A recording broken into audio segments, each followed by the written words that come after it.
All right, so what's your name? Denise. Denise. How old are you? I'm 46. Where are you from originally? Tucson, Southside. 46? I'm 46, You yeah. look a lot younger than that. Thank you. You look like you're in your 30s. Thank you. It's the sun. No, I'm just kidding. So, what's your current situation? Just living out here. I live out here with my husband, too. On the streets? He's out here somewhere. Okay. So, how'd you end up homeless? You're homeless, right? Originally, we started off on the south side, and we were there for like the longest. Just evictions, and then we've always done drugs, we were able to maintain it, but just losing your house, your apartment, and stuff like that, and they wrongfully evicted us. Yeah. I lost my Section 8. The girl, our manager, didn't like us, and she just wanted us out. So she got what she wanted, and then once you get evicted, you lose your Section 8. So they kicked us out, and we just haven't been able to come back since. What do you do out here to survive? Every day. We were on Campbell in the Irvington area. That's dead, so we gotta keep going to survive. And I didn't mean to be out here this long. It's been 3 years. It's been 3 years since you first got went homeless? It went by fast. Yeah, it went by fast, and it was just everyday surviving. Before you were homeless, what kind of life did you have? A good life. You had my kids had an apartment. My kids had everything. My husband's. I worked. Like it was during COVID. When everything, like I stopped working during COVID. Stayed home. He continued. But just out here, it's just so hard. I had to start all over. So I was with other family members who are out here too, and we just got together and lived together on the south side. How's it like out here? Is it dangerous? It's starting to. It's getting worse and worse. Yeah, like just can't be. I can't walk around like I used to. Like I used to be all up and down these deserts, looking at things, picking up rocks and like stuff like that. But I can't even go out at night anymore by myself. What's going on out here?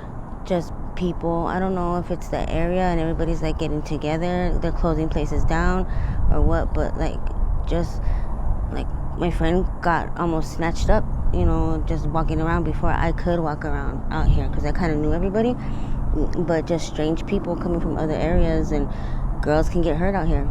So it's just not safe no more. My husband won't let me walk around by myself. Do you have any more family out here? Not no more. You don't have no family? No, I do, but I mean out here, yeah, they are back on the south side, so I moved over here to the west side. You can't try to go to them to try to get out your situation? No, they all turned me away quick. They didn't want in their house, So I barely started talking to my mom. So I've gotten. Are you trying to get out of your situation or no? Yeah, we're trying, but just things kept happening. My husband got cancer out here. I got sick out here. I have this scar from right here to right here. Just it seems like just things boom, boom, boom, boom start happening, and then you just digging deeper. Yeah. And then 3 years later, you're like, I don't want to do this no more. Your husband got cancer out here, you said? He didn't know. Well, he's had it before, and we found out it was out here. Is when we found out that he had. Is he still fighting it or what? Okay. Yeah, he got surgery. But of course, he left the hospital, stuff like that. So he's out here too. Yeah. And he just does the same thing. I mean, he's okay, just trying to take it easy, try to keep him good, make sure he doesn't get sick. But yeah. But it's weird. All those years he's had it and went to all these other doctors, and it wasn't until out here, which we thought he had heat stroke. Yeah. And we took him in, and it was something else. So yeah, it's just boom, boom, things start happening, and what is it, like in the stomach or where? It's testicular cancer. Yeah, so they put him to emergency surgery right away, like the day we went there. So he stayed in there for 30 days. He gone septic, so we stayed in there for another 30 days. So yeah, it's hard to be sick out here. He's lucky to be walking around still. Yep. But he just not ready, I guess. I don't know. So right now you're staying here. You're not going to no shelter or nothing like that? No. Like I said, we were in a camp. I was not comfortable, but I had like my necessities that I needed, you know, and a tent, generator, you know, we were okay. And then the city came and wiped that all away one day, bulldozed it all in front of us. Where do you come up on the generator out here? We saved our money and bought a used one. It was a used one, yeah, and that was it. Damn. Yeah. You have to though, it's hot out here. Here you get jacked for that quick, huh? Yeah, but we were in one of the bigger camps, so thank God. Yeah, we were in one of the bigger camps.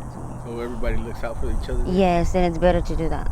You know, it's better to try to stay in a bigger camp. Do they have like a tent city out here? No more. Like this was just maybe about a month ago. They fucking dozed everything down. So yeah, we don't have tents and stuff like that now. We just stay wherever. Find a corner. If we're tired, we'll go to sleep. If not, if not, we just keep on going. Yeah. Yeah, that's pretty much it. That's how it is with everybody. Yeah. I'm sure everybody else has like the same situation, familiar stuff. What are you gonna try to do to get out of your situation? I don't know. Try to hopefully. The only thing I think and I see is like going to rehab. Start going to rehab. Do they have a lot of programs out here? Not any. I'm sure they do, but they used to have people coming to see us and stuff like that, and they don't anymore. So it's kind of harder. Yeah, they have the community outreach people coming and seeing us and telling us and giving us paperwork and stuff, but they don't anymore. Yeah. So I mean, it's not. I mean, it's our responsibility, but it's kind of easier when they say, here's this piece of paper. Yeah. You hold on to it. Oh, I'm gonna call this, you know, but they don't anymore. They don't do that. So we don't like trust a lot of people. Have you ever been through one or not? Sure, we have. No. Through a program? Through a program. I did methadone.